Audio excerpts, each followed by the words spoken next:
Teman-teman pernah nggak 30 menit sampai 2 jam setelah minum susu sapi merasa sakit perut, perut kembung, atau bahkan mual?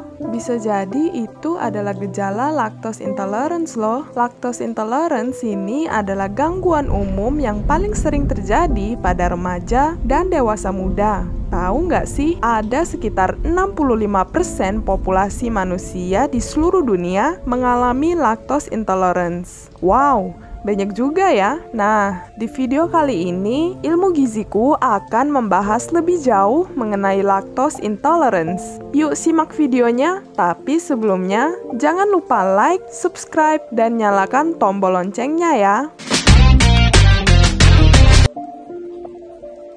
Lactose intolerance adalah ketidakmampuan tubuh untuk mencerna laktosa. Laktosa ini adalah gula yang terkandung dalam susu hewani dan produk olahannya, seperti keju dan yogurt. Nah, ketidakmampuan tubuh untuk mencerna laktosa ini disebabkan oleh kekurangan atau defisiensi enzim laktase yang diproduksi di usus kecil kita, di mana enzim laktase sendiri berfungsi untuk memecah laktosa menjadi glukosa dan galaktosa. Tenang aja kok, lactose intolerance ini tidak berbahaya. Namun, gejalanya bisa sangat mengganggu aktivitas kita. Tingkat keparahan gejala yang ditimbulkan yaitu tergantung pada jumlah laktosa yang dikonsumsi. Beberapa orang mungkin masih bisa minum segelas kecil susu tanpa memicu gejala apapun. Selain itu, lactose intolerance itu juga dipengaruhi oleh suku etnis loh. Dalam jurnal review yang dilakukan oleh Organisasi Gastroenterologi Dunia menyebutkan bahwa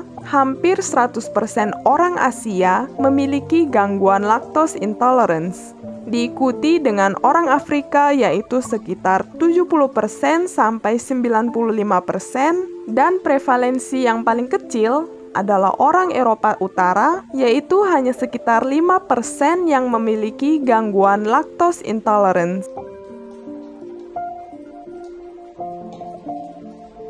Lactose intolerance tidak sama ya dengan alergi susu. Lactose intolerance ini disebabkan karena tubuh tidak memiliki cukup enzim laktase untuk memecah laktosa. Sedangkan alergi susu adalah salah satu jenis alergi makanan yang disebabkan oleh reaksi alergi terhadap protein dalam susu. Seseorang dapat mengalami reaksi alergi jika sistem imunnya sensitif terhadap protein di dalam susu.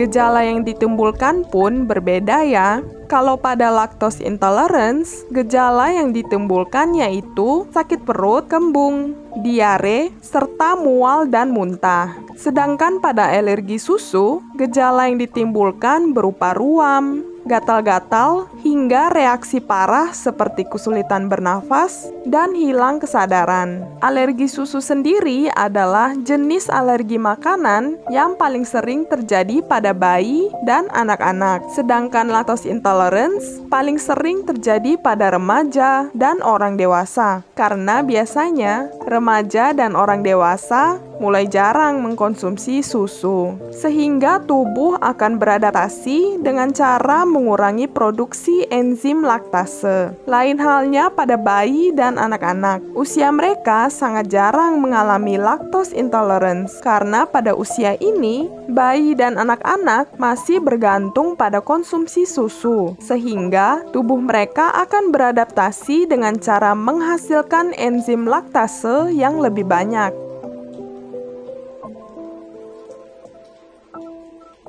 Lactose intolerance tidak dapat disembuhkan ya, namun bisa dikontrol untuk mengurangi terjadinya gejala yang ditimbulkan. Masing-masing individu akan menunjukkan gejala yang berbeda terhadap laktosa. Diharapkan masing-masing orang mempelajari dan bereksperimen dengan tubuh sendiri untuk mengetahui seberapa banyak laktosa dan produk yang mengandung laktosa yang masih bisa ditoleransi oleh tubuh. Cobalah mengkonsumsi susu dengan porsi kecil, misalnya setengah gelas. Kemudian perhatikan efeknya pada tubuh Anda. Menurut Cleveland Clinic, tips yang bisa dilakukan oleh pengidap lactose intolerance yaitu konsumsi susu tidak lebih dari 1 gelas. Konsumsi susu atau produk olahannya dengan makanan lain, karena laktosa dapat ditoleransi lebih baik bila dimakan dengan makanan lain. Jika ingin konsumsi yogurt, pilihlah yogurt atau Greek yogurt dengan bakteri yang aktif. Pilihlah produk susu yang mengurangi kandungan laktosanya atau yang 100% bebas laktosa.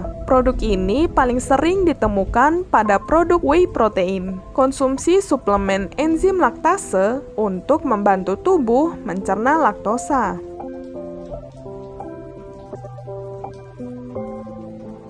Jangan main diagnosa sendiri ya teman-teman. Periksakanlah ke dokter untuk memastikan apakah Anda benar-benar memiliki lactose intolerance atau mungkin gejala yang dialami bisa dari penyebab lainnya. Teman-teman juga perlu nih melakukan tes untuk membantu dokter dalam menegakkan diagnosis, seperti tes toleransi laktosa. Tes ini memeriksa bagaimana sistem pencernaan Anda menyerap laktosa. Teman-teman akan diminta untuk berpuasa selama 8 jam sebelum melakukan tes. Kemudian, kadar gula darah akan diukur setelah 2 jam mengkonsumsi cairan yang mengandung laktosa. Jika kadar gula darah Anda tidak naik, kemungkinan Anda mengalami lactose intolerance. Tes nafas hidrogen. Sebelum melakukan tes, teman-teman perlu mengkonsumsi minuman yang mengandung laktosa. Kemudian, nafas Anda akan diperiksa beberapa kali. Tingkat hidrogen yang tinggi dalam nafas Anda menunjukkan bahwa ada kemungkinan Anda mengalami lactose intolerance. Tes keasaman tinja. Tes ini digunakan pada bayi dan anak-anak untuk memeriksa berapa banyak asam dalam tinja. Jika seseorang tidak mencerna laktosa, tinjanya akan mengandung asam laktat,